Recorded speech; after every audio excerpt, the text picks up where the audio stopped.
में अग्नि ने अपना ताप देना बंद कर दिया। ऐसा थोड़ी है, धर्म बदलता नहीं है, धर्म एक ही होता है। हिंदू के आगे धर्म इसलिए लगा कि जो मैंने ये बातें बताई धर्म की, और गीता के अंदर कहा कि धर्म टिका हुआ किस पर है? सत्य, करुणा, सुचिता और तपस। ये अलग अलग नहीं है, मुसलमानों के लिए सत्य अलग है, ईसाइयों के लिए अलग, ऐसा नहीं है।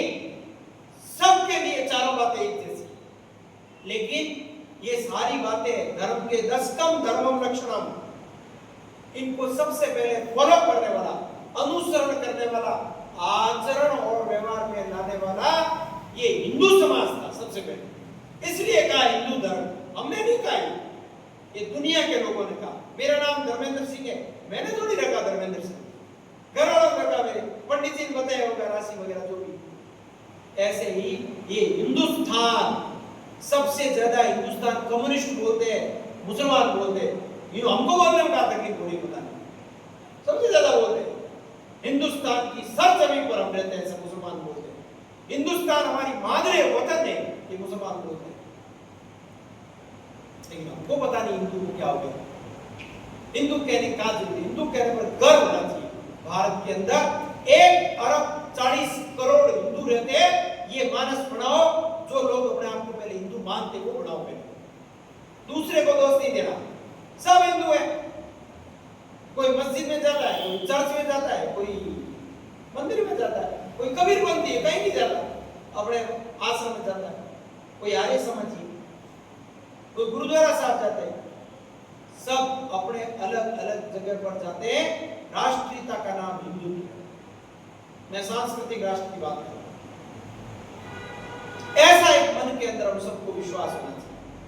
फिर हम सब लोग युवा है, तो युवा है वो कुछ कर गुजरने के मन में जिजीविसा होती है, कुछ हटकर करने की। युवा का मतलब आंधी है, युवा का मतलब तूफान है।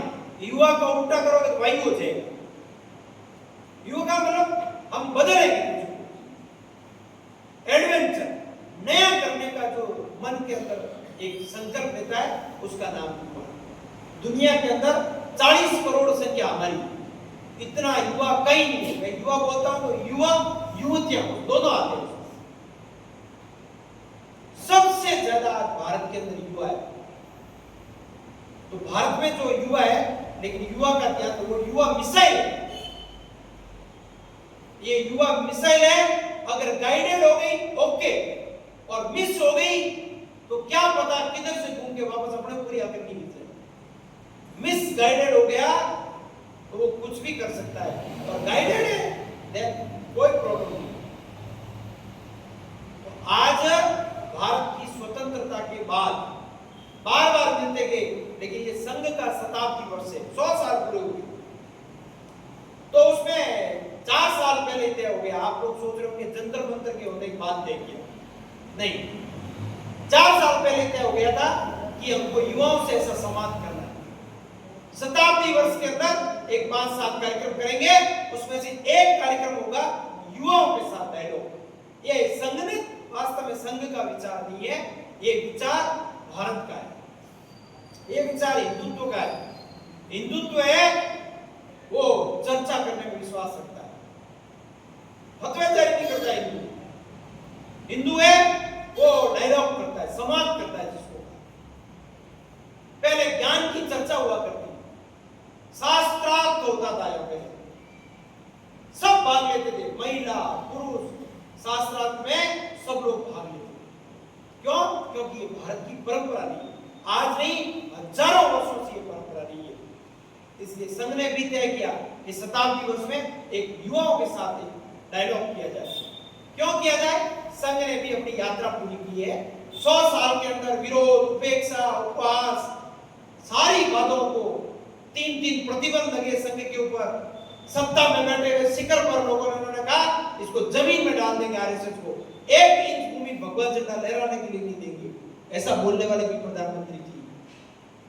लेकिन संघ एक मदमस्त हाथी की तरह चलता रहा, रुका नहीं, झुका नहीं, डटा रहा अपने विचार को लेकर। संघ में सब परिवर्तन हो गया। विचार जो पहले दिन लिया वो भारत का विचार। भारत एक राष्ट्र है, प्राचीन राष्ट्र है, हिंदू राष्ट्र है।